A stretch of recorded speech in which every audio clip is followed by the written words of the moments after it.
Welcome back to Entropia. This is episode 5 of Profitable Mining in the Entropia universe. I'm landing on Planet Arkadia because I want to show you where I picked up my Exploration Hoverpod. And the way to do it if you're not an Arcadian citizen, if you weren't born on Arkadia, you have to come here, 10,000 sweat, and trade that in for an Arcadian passport. And then that will get you to the mission, the new player missions that will get you your Exploration Hoverpod. So let's get doing that. I'll show you how it's done. When you first come through that hangar, you will see a teleporter. That teleporter will take you to this particular teleporter hub. And what you want to do is click on the new arrivals hangar. You're going to want to teleport from here. This is if you've just first arrived and haven't done this mission before or done these series of missions. And you should see this drop pod over here with the arrows on the floor leading you into the new player area. New players will have done this as part of their intro to Planet Arkadia. What you want to do is come in here. You got the two options. New players will talk to the arrivals officer, and then players from other planets who weren't born here will talk to the passport officer. You will give him 10,000 vibrant sweat, and that should get you your Arkadia passport. And then you just follow the arrows, the man running to the door. See, it's pretty well, it's probably the best explanation I've ever seen. This is what your passport's going to look like. There is your passport. And once you have that, you just need to head out the doors, following the signs. Head out the doors and talk to the particular officers, and they will lead you on the quest. And then you'll get your hoverpod. So the reason I bring up Exploration Hoverpod is because of its fuel consumption. And I was actually wrong in my last video where I said, I used 25 peck in oil when in fact it's 0.05 of an oil per kilometer.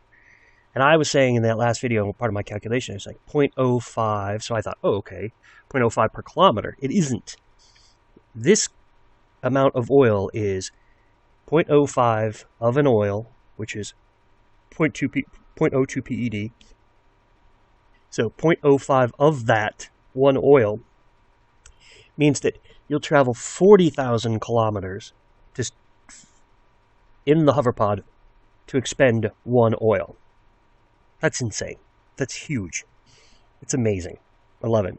Here in the wiki, there's a little video, kind of outdated video from the past, and then there are other, like the Alienware Limited hoverpod. Javen Tesla is the only person I know who even owns one of those. He doesn't play anymore, which is too bad. But then there's the Arctic Truck and the Exploration MK1. Arctic Truck comes from Hunt the Thing, and the MK1 comes after you finished mentorship.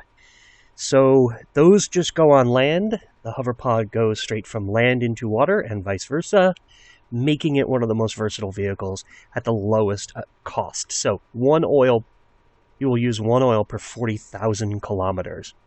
It's just awesome.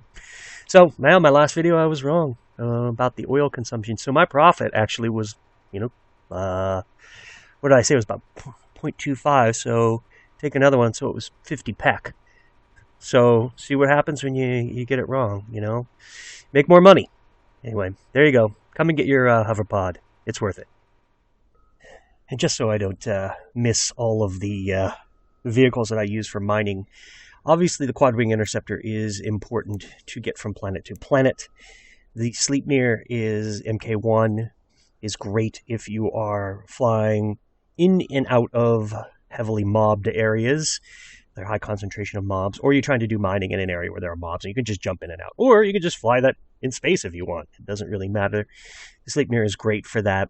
Their oil consumption is 0.55 oil per kilometer, and then 0.90 oil per kilometer. So Sleipnir is 0.55. The quad wing is 0.9. But the Exploration Hoverpod is my most efficient mining vehicle, and gets me from place to place. It takes very little damage, and it's repairable. I love the repairable aspect of it. So it'll never go below 0.5 PED worth of value, base value. It'll get damaged down to blown up, and then you just repair it. So don't ever TT your hoverpod once you get it. And for 10,000 vibrant sweat, that's actually a pretty good deal. So this is my setup. This is how I get things going, but the hoverpod is really the main actor in all of it. So now you have your hoverpod, and you're out mining. And you're just running around. And this is part of my exploration. You should go anywhere and everywhere and try to mine and learn things. And when you find something like Ignisium that has good markup, and you're being chased by Exarosaurs, first, you knife them to death, chop them up, and the big guy. Yeah, I use Buchan's blade for these guys. After you slice them all up, you hit P for PO to get a position. This is what I do, and this will save you a ton of headache. You won't have to just remember where everything is. You will just say Calypso, Ignisium, and then put the link in there. And then put the size. That's what I always do, is I just go back and I look at the size and I say, oh, well, this is a 3. Okay, and that'll tell me. The next time I want Ignisium, I can come and try this area. Because maybe this is a micro area where you can find lots of Ignisium. So the sticky notes really help you come and find resources from your explorations. So if you found Ignisium somewhere, or maybe in this instance I found an area that's full of calderite, right? And that's all that I hit. And maybe it's just a micro area that's in a bigger part of a map that has just a high concentration of calderite. And that location you can verify later by coming back and mining. But if you can't find it because you didn't put a waypoint down, that's what the sticky is good for. The reason that I'm throwing this out there is because I don't want you to take years to figure out these things like I did and waste your ped. It's much better to come prepared, like this example. Here's Zonkra alloy. I know there's tons of this all over Arkadia, but, I'll throw down a sticky and I can come back and check this area again later. And that saves me a tremendous amount of time. So exploration's what this game is about. It's for fun. But if I have a sort of a guide to get me back to the thing I need for crafting, or for markup, or war, that's what I'm going to do. So that's what I've done. Used to be said on the forums and just in rookie chat, don't mine next to water. And I don't think that's true. I've mined next to water for a very long time. As long as the finder has an area around you, and I mean not a small area, but a fairly large area, to find a resource, you can mine next to water. Like this area here is a little peninsula. And there's quite a bit of area here, and I can even drop a bomb right next to the water and still get a find because there's enough area out here in front of me. It won't find in the water. In 99.9% of the places, I found finds in the water before, though, which is really strange. But you can always dig them up, so no big deal. So don't worry about that. Mining next to water is okay as long as you're cautious about the area around you, making sure that you can get a hit. There's enough area to get a hit. The other example of that would be an island.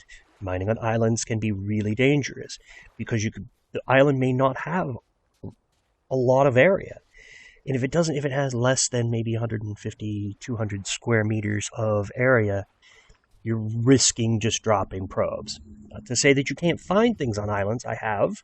There's definitely some RNG involved in this. There's a lot of RNG involved in this. But you risk mining on islands. Also in your exploration, the cave networks, like on Monria. This Monria map on the Monria forums is really amazing because it tells you right where you don't want to mine, next to cliff walls, crater cliff walls, or in really restricted caves where there's just no area for the finder to actually find something. Just in front and back of you. You just risk throwing your pet away and dropping probes. So cave network system, always be very cautious when dropping and exploring cave network systems. I've done this on Monria. I've gone into the shub cage and mined all the way behind all of the this kind of hidden area, and I never hit a single thing. So lost about 50 pet. I guess the last point should be mining on mountains can be risky, and for good reason. I hit big hits. There was that one video of mining Hoff on top of a mountain in Secret Island. But you can see, look, if you drop at the top of a mountain, and that mountain, like these are not even really mountains, they're just spires, right? But if I drop it, and I'm going to do it, I'm going to drop here, but you drop at the top, you only have a very little bit of range on either side of you, front and back, side to side, right? And then it drops off precipitously. Say it's 400 meters down, it's not that much. Maybe it's 100 meters down. But now you just lost 100 meters worth of area to find something. And if your finder is limited, obviously you're going to have an issue finding things. So you could mine on top of mountains, and this is a bad example, but you really risk throwing away your ped dropping bombs on mountains because of the area to discover for your finder is extremely limited. But, I do it anyway. I just know in advance that this is a 3-ped drop, and I'm going to lose it, right? But in this instance, I actually don't. It's kind of silly. I get a double hit, and one's a 6 and a 5. So some fly amber and some Megan stone. So, but there is a reward sometimes. But I just want you to keep in mind it is dangerous mining on mountains. I've lost a lot of ped doing that. So if you're not hitting, give it up. Call it good. I think that's about it. There's nothing wrong with exploring, and now you kind of have an idea where to be cautious and what you can and can't do, and also which vehicles are going to, specifically the Exploration Hoverpod, are going to save you the most amount of your ped while you're out exploring. So get out there and explore, and I hope to hear something down in the comments about your great adventures. Thanks for watching. Ciao for now.